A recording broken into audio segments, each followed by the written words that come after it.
Bismillahirrahmanirrahim. Assalamualaikum warahmatullahi wabarakatuh. Alhamdulillahi rabbil alamin wa bihi nasta'inu ala umuri dunya wa din. Wa sallallahu wa sallama ala sayyidina Muhammadin wa ala alihi wa sahbihi ajma'in. Subhanaka la ilma lana illa ma 'allamtana innaka antal alimul hakim. Rabbi shrah li sadri wa yassir amri wa hlul 'uqdatam min lisani yafqahu qawli.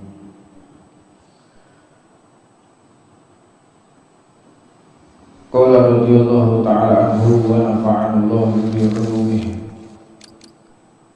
Sayyidina al-Imam Abdullah bin Abi al-Haddad, beliau mengutip daripada hadis Nabi Muhammad SAW, yang mana beliau Nabi besar Muhammad SAW beliau menyampaikan an-nadhartu syahmun masmumun min sihami iblis. Pandangan adalah salah satu anak panah beracun yang dimiliki oleh iblis apabila kita salah menggunakannya. Jadi sedikit mengulang kaji dari apa yang kita sampaikan di minggu yang lalu. Ketika kita melihat perempuan yang bukan muhrimnya, atau sebaliknya perempuan melihat laki-laki yang bukan muhrimnya dengan pandangan syahwat, maka iblis telah melemparkan anak panah beracun dan langsung menusuk kepada hati seseorang. Akhirnya hati tersebut menjadi keracunan. Sebagaimana fisik, jika keracunan, tentunya fisik tersebut akan lemah tak berdaya. Fisik kalau sudah keracunan mungkin akan muntah, bahkan bisa mati.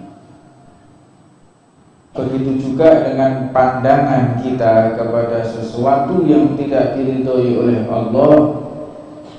Ketika kita melihatnya, iblis meluncurkan anak panah, maka hati tersebut akan sakit. Jika hati tersebut sakit, tentunya yang dimaksud di sini adalah mengabaikan segala sesuatu yang telah dilarang oleh Allah. Sampai dikatakan wala taqrabuz zina innahu fahishatan wa sa'as sabila. Jangan sesekali kita mendekati perzinahan, mendekati saja jangan. Apalagi kok sampai melakukan. Dan di dalam seseorang yang berzina, itu tidak mungkin seseorang itu langsung melakukan zina. Sulit. Orang jika melakukan perzinahan itu ada tahapan.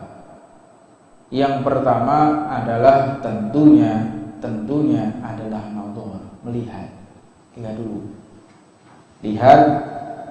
Setelah lihat, maka mulai hatinya keracunan. Dia ingin meningkatkan apa yang telah dia nikmati. Berikutnya dengan birrisalah, kirim-kiriman surat. Atau zaman sekarang kalau di Instagram direct message, DM, mulai WhatsApp, Messenger dan lain sebagainya.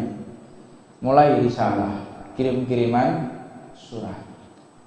Setelah itu apa? Berbicara. Tidak mungkin orang yang baik-baik ya. Ini bukan orang yang memang perangai yang enggak bisa ditoleransi. Bukan perangai preman. Kalau preman atau orang-orang yang kufar enggak ngerti akhlak ya kayak hewan, ketemu zina, hewan. Kita berbicara sebagaimana manusia secara normatif, secara normalnya. Lihat dulu. Setelah lihat, kirim-kiriman surat. Setelah itu janjian, al-liqa, bertemu. Ketika bertemu mulai janjian ya. Setelah janjian merencanakan sesuatu untuk memuaskan sahabat masing-masing. Jadi nggak mungkin Orang baik-baik itu ketemu langsung zina nggak mungkin, impossible. Nah, ini asal muasal perzinahan itu dari mata. Sudah melihat wajahnya cocok, sesuai dengan nafsunya, sesuai dengan hasratnya, mulai cari informasi, nomor handphonenya, mungkin akun medsosnya, tentu akhirnya mau tidak mau akan bertemu dan akan melakukan zina. Wala taqrabu zina, jangan dekati zina. Apa itu yang menjaga mata kita? Untuknya agar mata kita menjadi mata yang mulia, mata yang benar-benar kita persiapkan untuk melihat wajah Nabi Muhammad, untuk melihat zat Allah, maka sucikan mata kita. Persiapkan kedua mata kita untuk melihat Allah bitajali. Allah itu akan bitajali. Allah itu akan keluar zatnya. Allah itu akan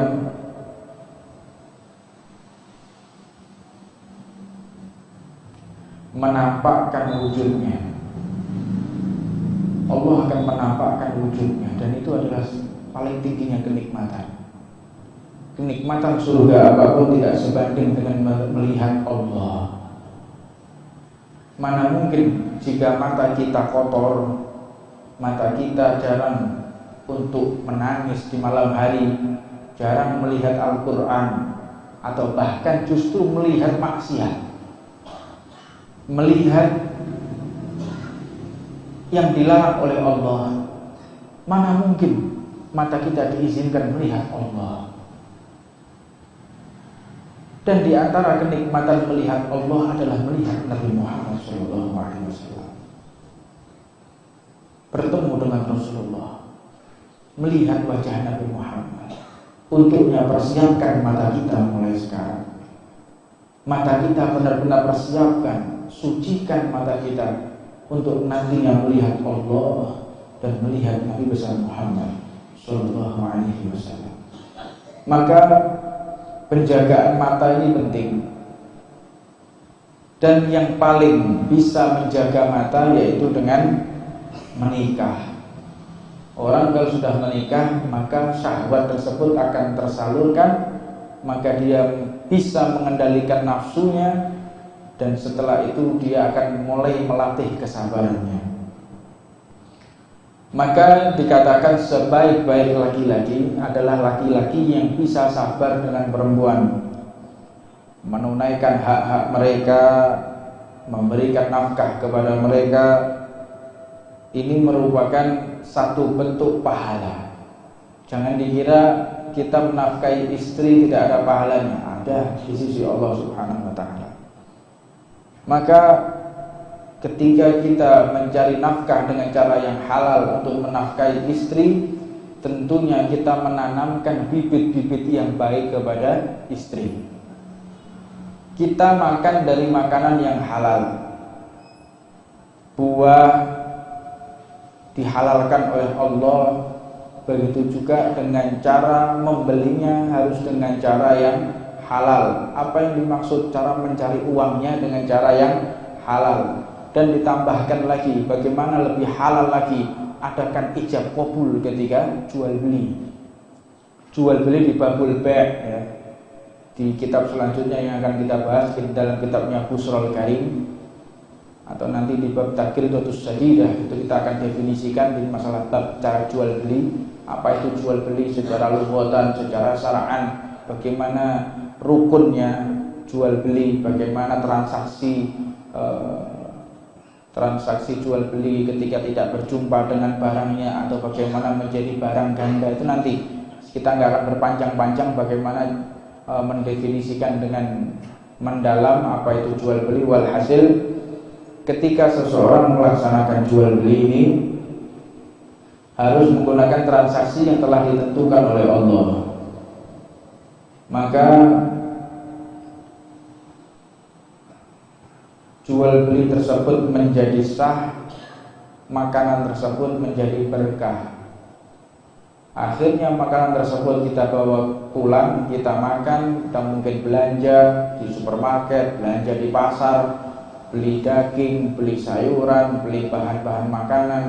Kita makan, istri kita makan. Apa yang kita makan akan menjadi, bagi yang laki-laki akan menjadi sperma, cikal bakal anak kita, sperma.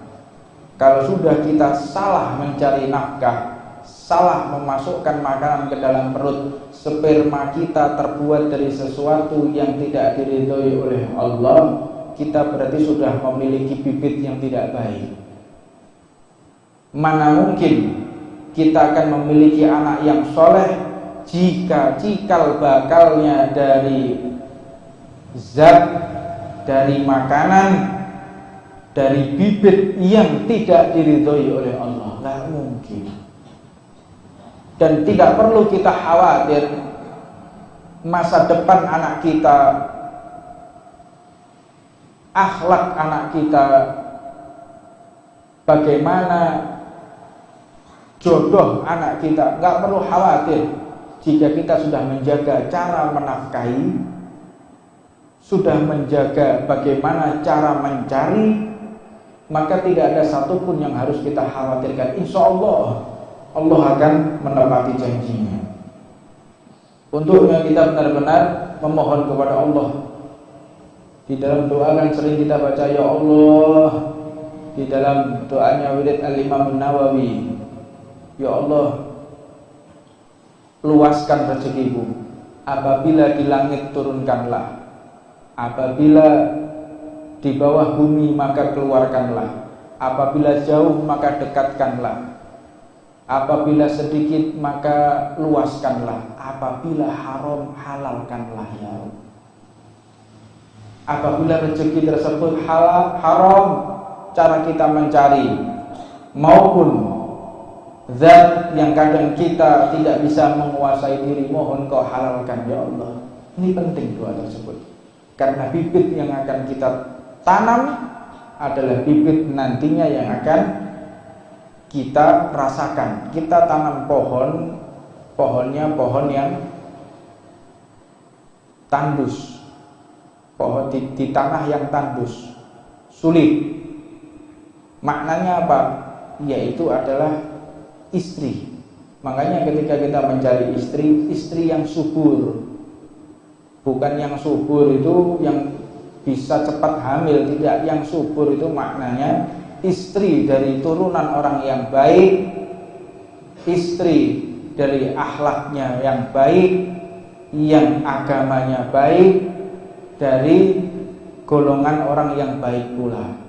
Jadi ketika kita menikah, itu bukan menikah dengan si anak, salah. Yang penting saya nikah dengan anaknya, nggak urusan sama mertuanya, nggak urusan kepada ayah dan ibunya, nggak mungkin. Ketika kita menikah, itu pernikahan dua keluarga. Pasti muamalah, pasti bersosialisasi antara orang tua kita dengan orang tua istri, itu pasti akan terjadi. Nah, carilah tempat yang subur. Seperti ketika kita mencari rumah, jangan kita cari rumah di samping tong sampah, tempat pembuangan sampah. Begitu juga ketika kita mencari istri dari tempat, jangan dari tempat sampah. Begitu juga ketika seorang istri menerima suami juga jangan dari tempat sampah pula. Maknanya adalah ketika kita mencari calon ibu dari anak-anak kita atau mencari calon ayah dari anak-anak kita, cari dari tempat yang baik. Lihat tanahnya baik, subur, indah, tidak diragukan sebagaimana tumbuh-tumbuhan yang tumbuh di sana. Ini harus kita pertimbangkan betul, karena kaitannya sampai nanti di akhirat. Orang tua kita telah berhasil memilih ibu yang baik, memilih ayah yang baik. Buktinya apa? Kita bisa hadir di tempat ini. Ini kalau orang tua kita nggak baik, ibu kita nggak baik, mana mungkin Allah akan izinkan kita duduk di majelisnya Nabi Muhammad? Nggak mungkin. Allah izinkan kita menimba ilmunya Rasulullah. Allah izinkan kita untuk berdakwah. Allah izinkan kita masuk ke rumahnya. Allah izinkan kita untuk bertemu dengannya, yaitu sholat. Ini semua kaitannya adalah kepada orang tua. Jangan anggap remeh orang tua kita, jangan anggap kecil orang tua kita, dan jangan mengentengkan orang tua kita. Kita bisa taat, kita bisa soleh, kita bisa berbuat baik, itu asal muasal dari orang tua kita, bukan dari diri kita seutuhnya. Maka carilah laki-laki karena agamanya, bukan karena ketampanannya. Carilah perempuan bukan karena kecantikannya, tetapi karena solehnya. Maka jika kita menikah, setelah itu mengarungi sebuah pernikahan rumah tangga, bahtera rumah tangga, maka kita akan bertemu dengan sesuatu yang kadang kita tidak akan pernah ingin itu terjadi. Cekcok pasti, ketidakcocokan pasti, perseberangan pendapat tentu. Jangankan kepada orang lain, perempuan itu kan orang lain, anaknya orang lain, hidupnya orang lain, dibesarkan orang lain. Kita sama saudara kandung aja kadang nggak cocok kok. Saudara kandung, satu ayah, satu ibu, nggak cocok kadang-kadang, nggak pas, nggak sepemikiran, nggak setuju dengan ucapannya, nggak setuju dengan cara berpikirnya, apalagi dengan orang lain, istri atau suami. Nah, ini harus benar-benar kita pertimbangkan, jangan sampai kita salah memilih calon istri atau calon suami. Lihat dulu, itu lihat tanahnya bagus, sudah betul tanahnya bagus, asal usulnya. Anak putune sapa iki? Cucunya siapa? Turunane sinten niki tiyang niki? Tanah itu. Setelah itu lihat tumbuhannya, orang tua, saudaranya, iparnya, itu penting. Lihat, iki kawin mbek sapa iki? Mbak Yuni iki kawin mbek sapa? Mas iki kawin mbek sapa? Lihat. Tumbuh. Oh iya tuh anak sing benar. Oh iya. Bagus, lanjut. Setelah itu kita tawakal 'ala Allah. Kita berserah diri kepada Allah Subhanahu wa taala. Dan sebaik-baik daripada laki-laki yang benar-benar bisa menjaga dan bersabar atas segala sesuatu yang tidak mencocoki perempuan. Wong wedok sak donya iku padha kabeh. Wong wedok sak donya iku padha kabeh. Mbok ganti bojo iki, mbok ganti ping 1000 yo siku wong wedok. Tidak bisa. Perempuan itu adalah makhluk Allah yang kita tidak bisa mengandalkannya secara fisik maupun secara pemikiran.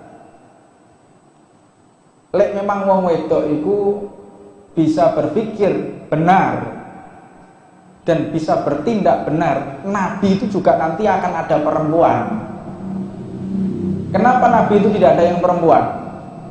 Karena memang Allah ciptakan lemah fisiknya, Allah ciptakan lemah daripada pemikirannya.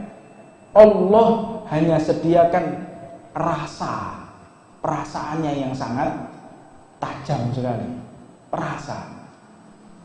Untuknya kita, jika ada perempuan yang salah berpikir, salah di dalam bertindak, sebaiknya jangan kita marah, tapi diarahkan, sabar, harus sabar. Bojo kok.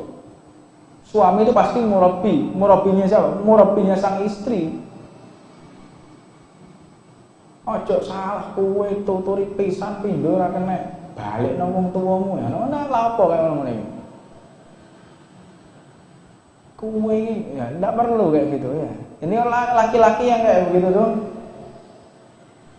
konyol sekali ya. Nah, perempuan wedok ya wis iku. Nah, begitu juga dengan perempuan, jangan sekali-kali merasa lebih cerdas dari suami. Lah saiki kuali. ngerasa oleh awake pinter, ngerasa oleh awake cerdas, bojone kalah pinter, lebih bijak dia daripada suaminya. Makanya sekarang kan ada emansipasi wanita. Nah, wanita tidak boleh ketinggalan zaman. Wanita sekarang adalah wanita karir. Akhirnya adalah apa karir? Bojone dipek wong.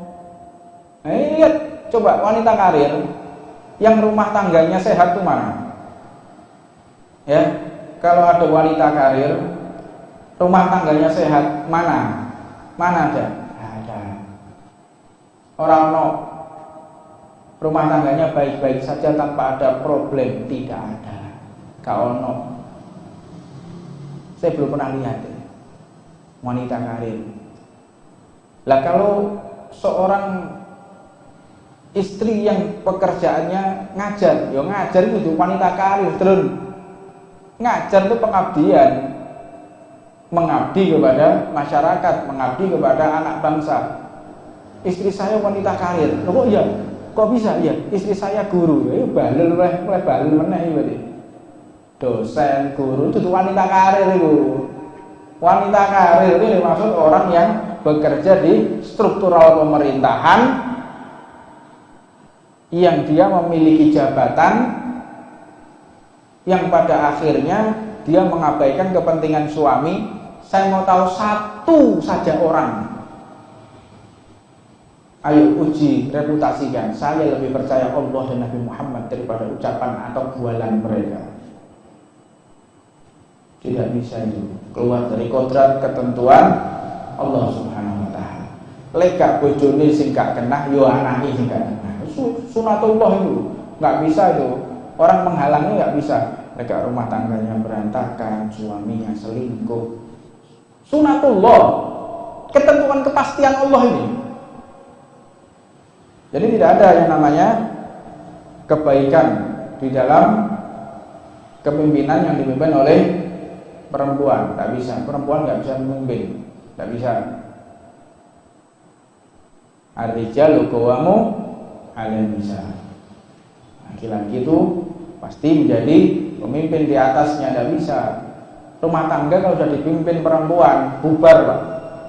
Makanya kita jadi laki-laki juga jangan jadi cemen. Pernah diceritakan Nabi Allah Sulaiman memiliki burung yang namanya burung hudhud.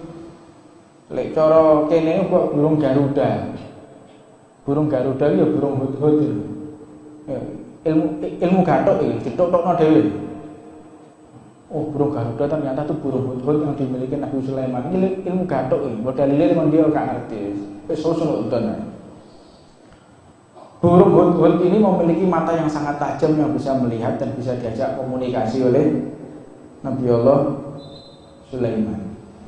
Nabi Allah Sulaiman ini pernah memerintahkan burung hudhud untuk melihat pasukan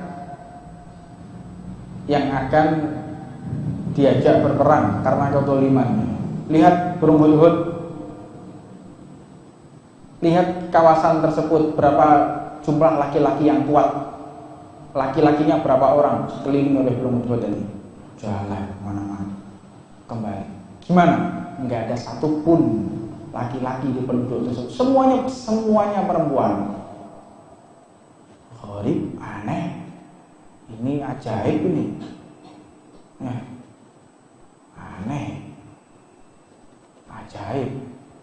Ya wis, sediakan peperangan. Begitu pasukannya Nabi Allah Sulaiman itu mulai digelar, ternyata laki-lakinya banyak sekali. Kaget, panggil burung hudhud. Kenapa engkau berbohong kepadamu? Kenapa engkau berbohong kepadamu? Apa sebab engkau berbohong?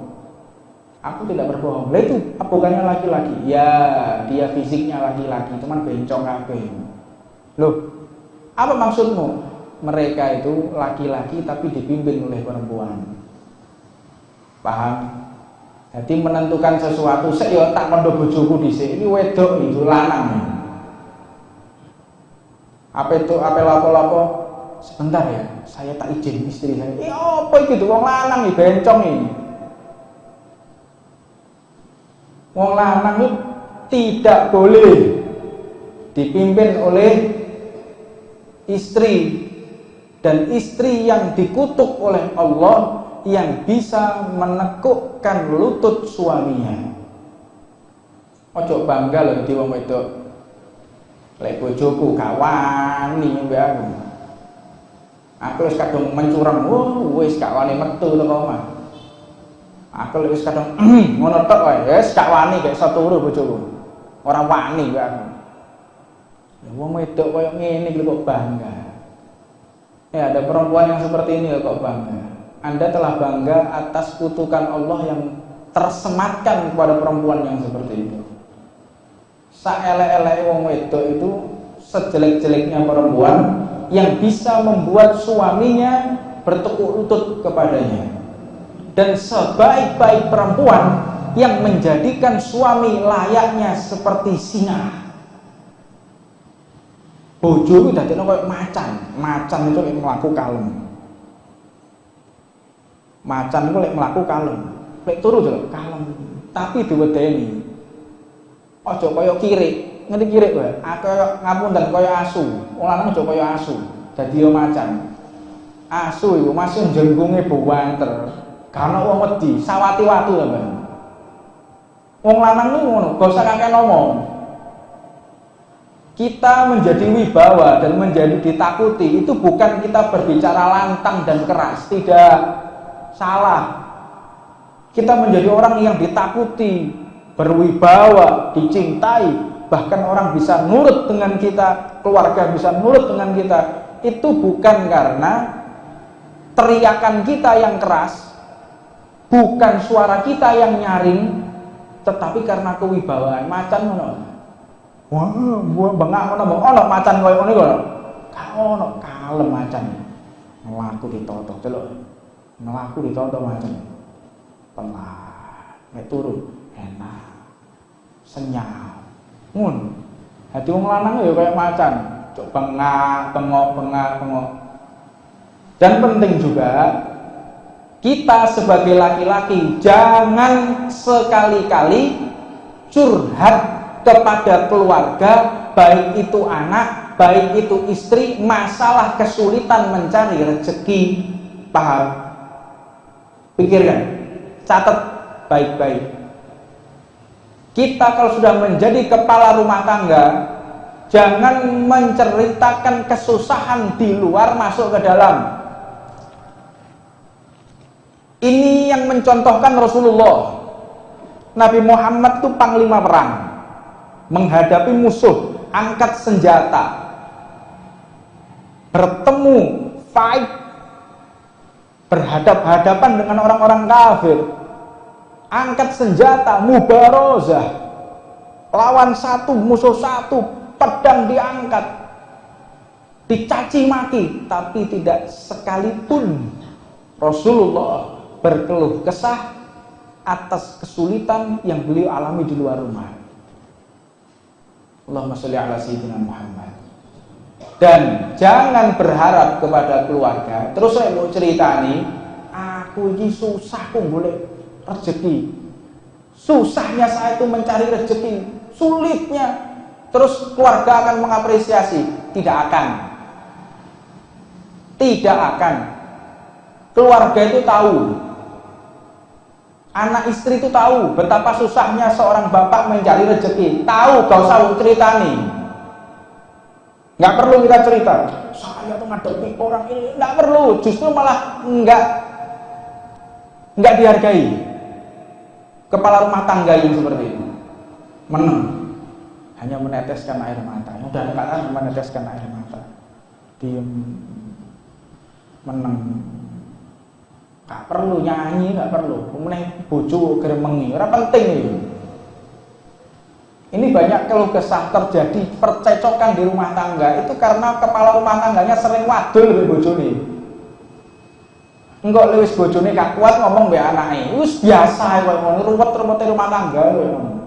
Makanya kita jangan seperti itu. Jangan berkeluh kesah kesulitan kita. Oh dewi, minta pertolongan kepada Allah, teteskan air mata di atas sajadah, puas-puaskan tangisan kita kepada ziarah makam walinya Allah. ziarah kita kepada makam wali Allah, berdoa kita kepada Allah. Ojo curhat dengan manusia. Boleh kita curhat kepada manusia, boleh. Seorang guru kita, orang yang dekat kepada Allah, orang yang punya kedudukan di hadapan Allah, curhat kepada mereka, boleh. Tapi jangan curhat kepada anak dan istri kita. Enggak akan menyelesaikan masalah kita. Enggak akan mendukung kita, tidak akan.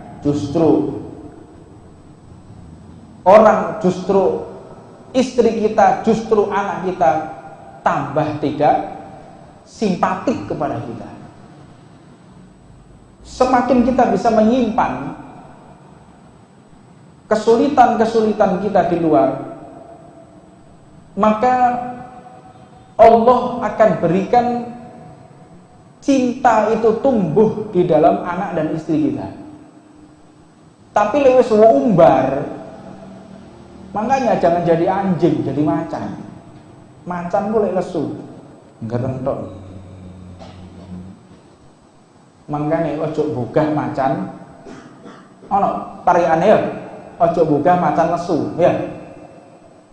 Ojo nang ini macan lesu. Harus ngerti bapaknya meneng. Ojo garai cakar kowe. Tapi kalau anaknya akalnya sehat, ngerti bapaknya iki macan, orang-orang nyedak meneng, justru malah nyedai, diajak dihibur orang tuanya seperti itu. Nah, tapi kalau sudah kita masuk rumah mencurang, direlasi kayak gini, nggak simpatik. Keluarga itu nggak simpatik dengan laki-laki yang seperti itu. Ya, jangan kita membawa kesusahan masuk ke dalam rumah. Faliyadzubillah min dzalik. Biar susah tinggal di luar. Masuk rumah hada baiti jannati. Rumahku adalah surga. Orang itu susah di luar, anggap itu neraka. Masuk ke dalam rumah, ini adalah surga. Dari neraka masuk ke surga tentunya akan bahagia. Allahumma sholli ala sayyidina Muhammad. Seorang istri pun juga demikian, mempersiapkan. Pikirkan suami saya di luar mencari rezeki itu neraka. Bukan neraka, wilayah neraka, tidak. Wilayah sulit, sumpek, luar biasa. Makanya tugasnya istri, ketika laki-laki suaminya tuh masuk dengan sudah berdandan cantik, ditunggu di depan lawa, di depan pintu ya. Enteni ngarep lawa. Oh seneng bojo, siap norotine, siap nang kopi. Assalamualaikum. Bagaimana kehidupan Rasulullah menyambut sang istri? Bagaimana Rasulullah disambut oleh istrinya, dan bagaimana sang istri menyambut Rasulullah? Romantis Nabi Muhammad, luar biasa Rasulullah. Assalamualaikum dengan suara yang lembut. Tidak pernah kelihatan Nabi Muhammad itu masuk rumah dalam keadaan merengut, nggak pernah. Satu pun sejarah menceritakan Rasulullah masuk rumah dalam keadaan merengut, tidak pernah. Makanya barokah, harum namanya, dikenang sepanjang masa. Hebat kalau kita mau bisa menerima seperti itu. Rumah bukan untuk tempat keluh kesah. Surga, rumah itu adalah surga, tempat kita bersenang-senang, berbahagia. Jangan membahas aibnya orang. Rumah itu surga. Surga itu terbebas dari maksiat. Jangan buka aibnya orang di dalam rumah. Gak usah menceritakan aibnya orang. Gak usah, sudah. Surga tempatnya berbahagia, bersenda gurau, bertemu keluarga tercinta. Wis gak kuat apa ya ghibah, metu dhisik teko omah sampean. Cangkem wis gak kuat ya, lambene wis gak kuat. Wong wedok enjing ngono. Lek gak ghibah, lek gak ngerasani jedir lambene. Gak iso.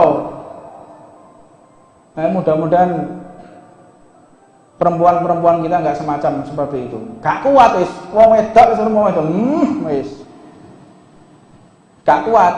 Pemeneh teko, tamune teko mbek gawe lipstik sing kewandel, hati-hati kowe. Wis ana tamu teko mbek lipstike kewandel. Tunggoni bojomu. Aja tinggal. Mesti kowe lambe dobel repot ini. Tak titeni pancen tenan kok. Wis ana tamu nggawe lipstike kewandel, wedake menor-menor mlebu jero omah. Wis to.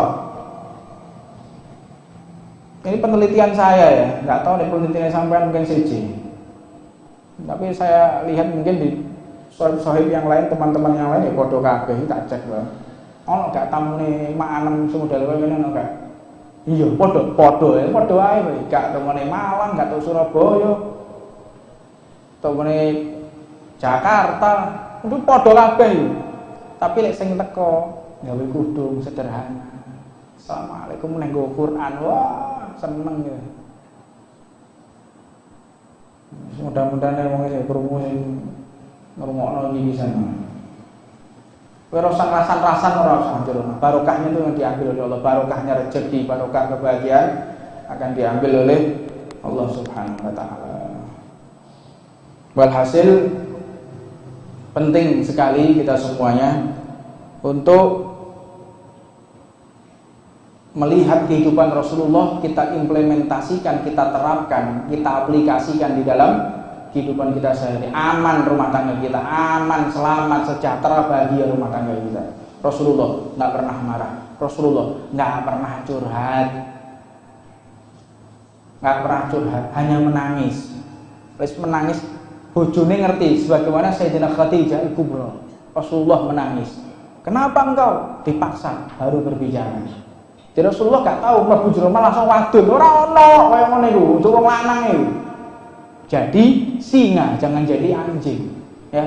Jadi kalau kita punya sifat anjing, buang jadi singa mulai hari ini, mulai malam ini, jadi singa, menang. Ono masalah menang. Pengen luwih parah maneh, curhat lewat status. Istri saya dulu tidak begini. Lah apa? Wong wedok yang ngono, suami saya dulu tidak begini. Curhat ke Facebook, lapo gak ngerti zaman-zaman akhir zaman, alamatus saah, hari kiamat itu.